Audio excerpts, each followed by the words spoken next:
Before a warrior can conquer a battlefield, he must first know the enemy. So too, before you can kill the weak version of yourself, you must recognize exactly who or what that weak self is.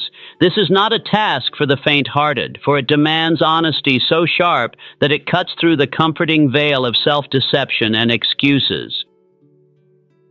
Napoleon Hill, in his timeless work Think and Grow Rich, teaches us that self-awareness is the cornerstone of all success. The weak self is not merely the person who sometimes fails. It is the mindset that settles for less, that shirks responsibility, that hesitates when action is required, and that fears stepping into the unknown. This weak self is a product of habit, environment, and fear. It whispers lies in your ear. You are not good enough. It's too hard, or maybe tomorrow. To recognize this weak self, begin with deep reflection. Ask yourself, when do I avoid challenges or difficult tasks? Where do I make excuses rather than take responsibility? Which fears keep me trapped in comfort zones? In what moments do I settle for good enough instead of striving for excellence? Answer these questions with brutal honesty. It is far easier to deceive oneself with excuses or blame others, but true growth demands accountability. Your weak self thrives on distraction and denial, so make a conscious effort to face these patterns squarely. One powerful exercise Hill advocates is the habit of writing down your daily thoughts and behaviors, then reviewing them critically. Over time, this practice reveals patterns of weakness hiding beneath surface confidence. Perhaps you avoid speaking up because of fear of judgment, or procrastinate on important tasks out of lack of discipline. Once you have recognized these weaknesses, you must understand that this weak self is not your enemy, but a part of your current reality. It is a shadow cast. Your fears and conditioning. Your task is not to suppress it with shame, but to illuminate it with awareness so you can choose to act differently. Remember, no man or woman is born weak. Weakness is a condition cultivated by neglect, fear, and negative habits. The very act of recognizing this weak self is the first blow in the battle to kill it. As Hill writes, the person who does not learn to recognize and correct his own weaknesses will never rise above mediocrity. Therefore, do not shy away from this painful but necessary introspection. Make a habit of examining your motives, your fears, and your excuses daily. This is the foundation upon which all future success will be built. Recognition alone is not enough. It is the decision to change that marks the true turning point between failure and triumph. Napoleon Hill famously said, "The starting point of all achievement is desire. Keep this constantly in mind. Weak desire brings weak results, just as a small fire makes a small amount of heat. To kill the weak version of yourself, you must desire with a burning intensity to become stronger, wiser, and more capable. But desire must be coupled with definiteness of decision. Half-hearted wishes and vague hopes have no power. Only a firm, clear decision can ignite the furnace of transformation." Think about this. Every great achievement in history began with a clear decision. The decision to walk away from mediocrity, the decision to endure hardship, the decision to refuse failure. Without this, no amount of motivation or knowledge will lead to success.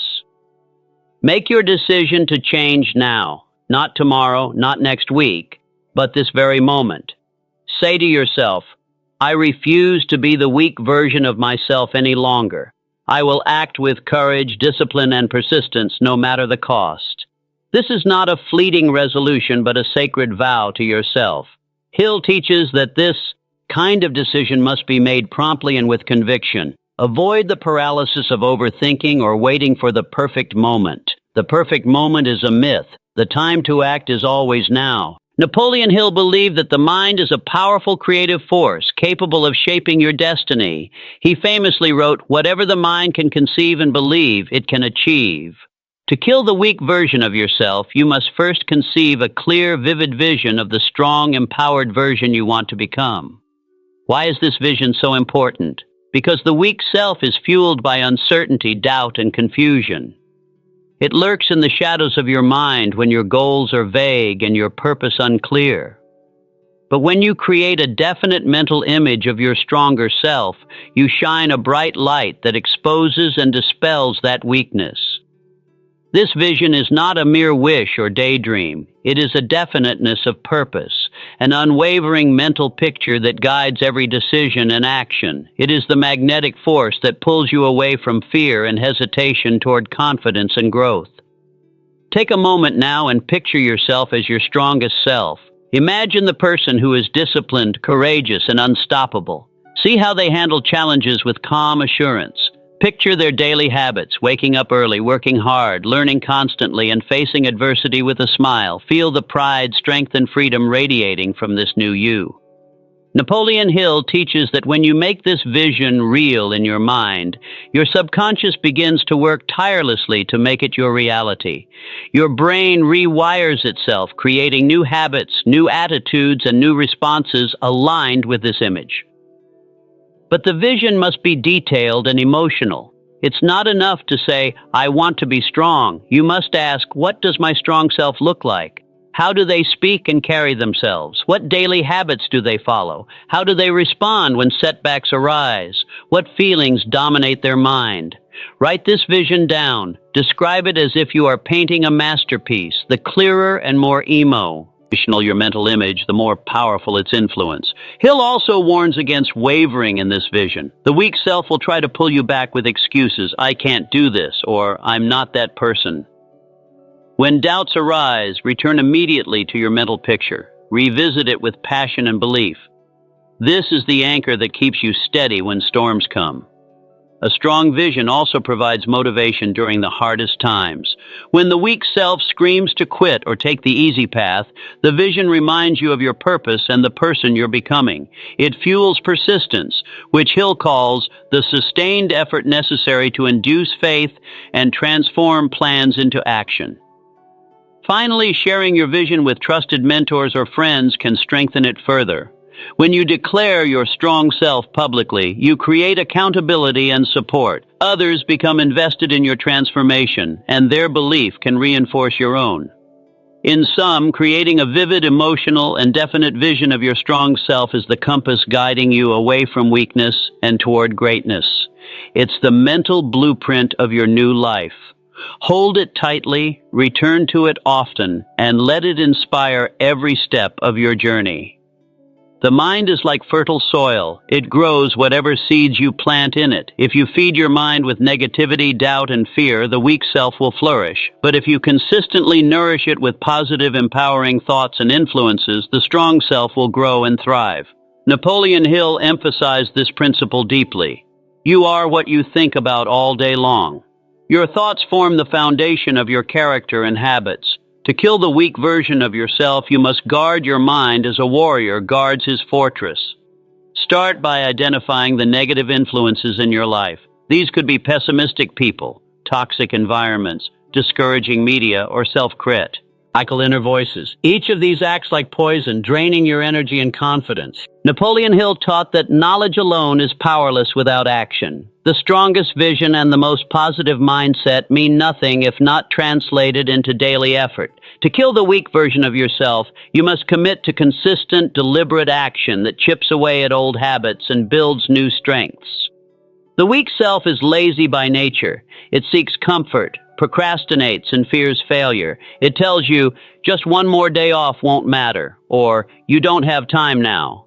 But Hill reminds us that action is the real measure of intelligence.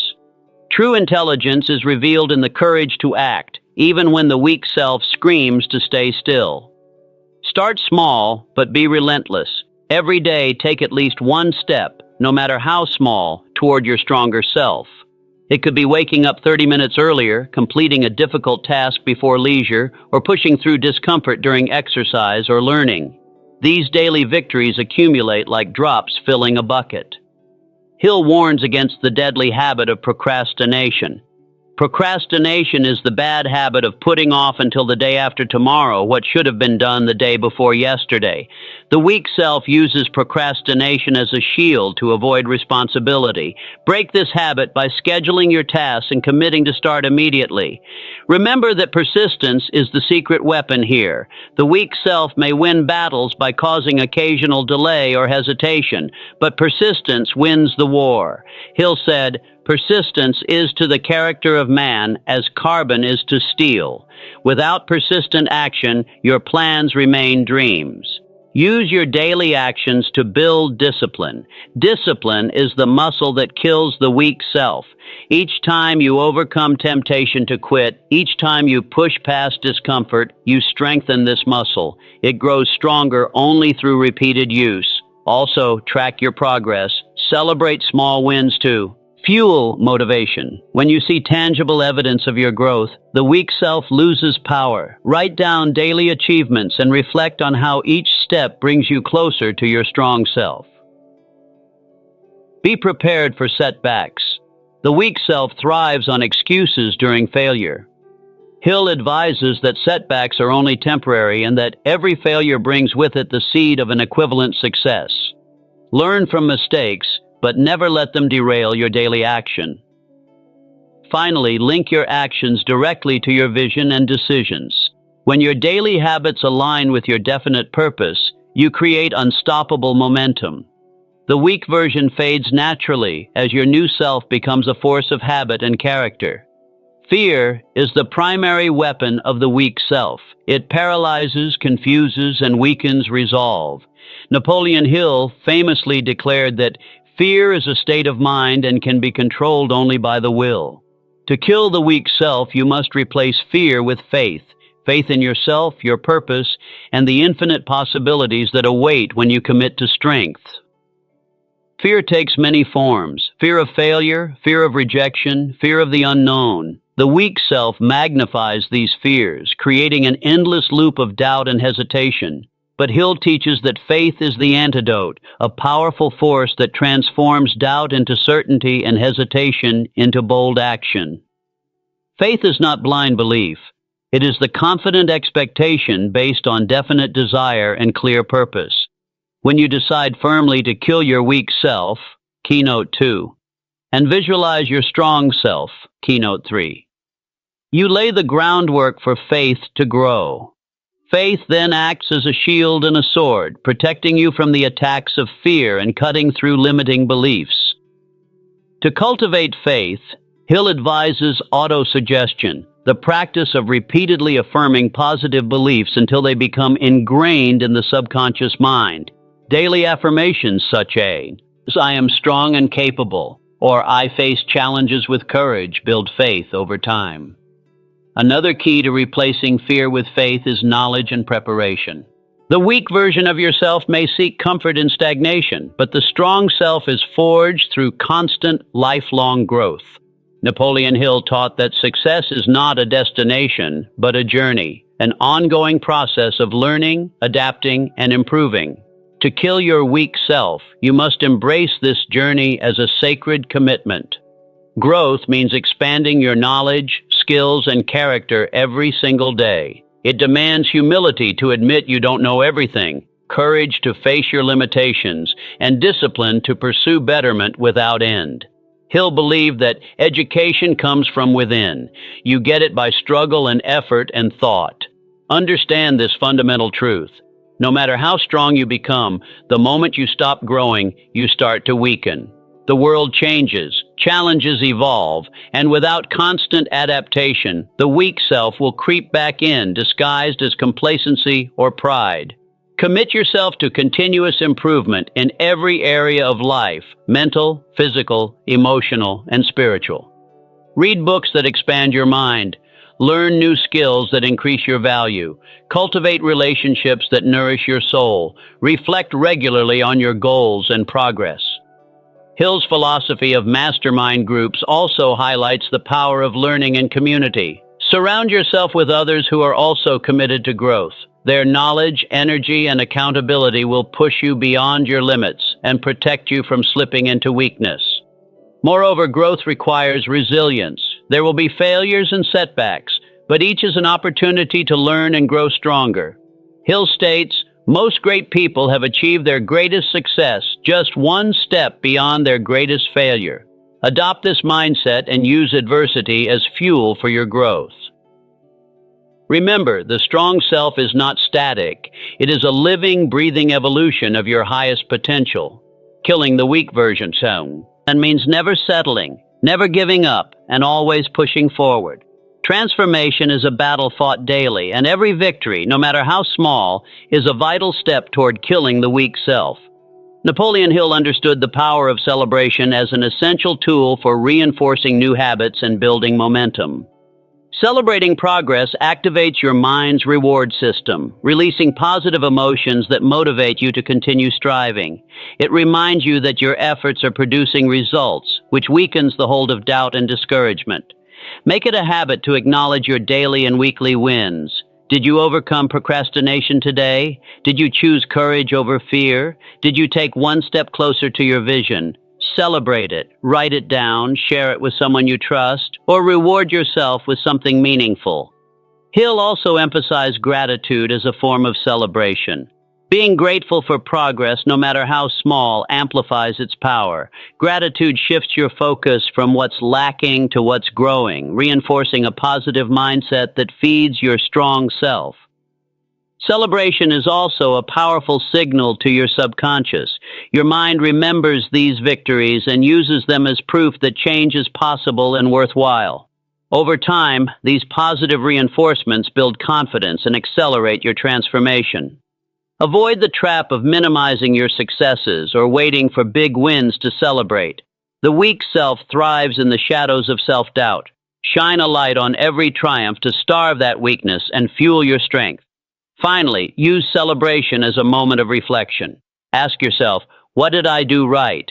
What strengths did I use? How can I build on this success tomorrow? This reflection turns celebration into a powerful feedback loop for growth.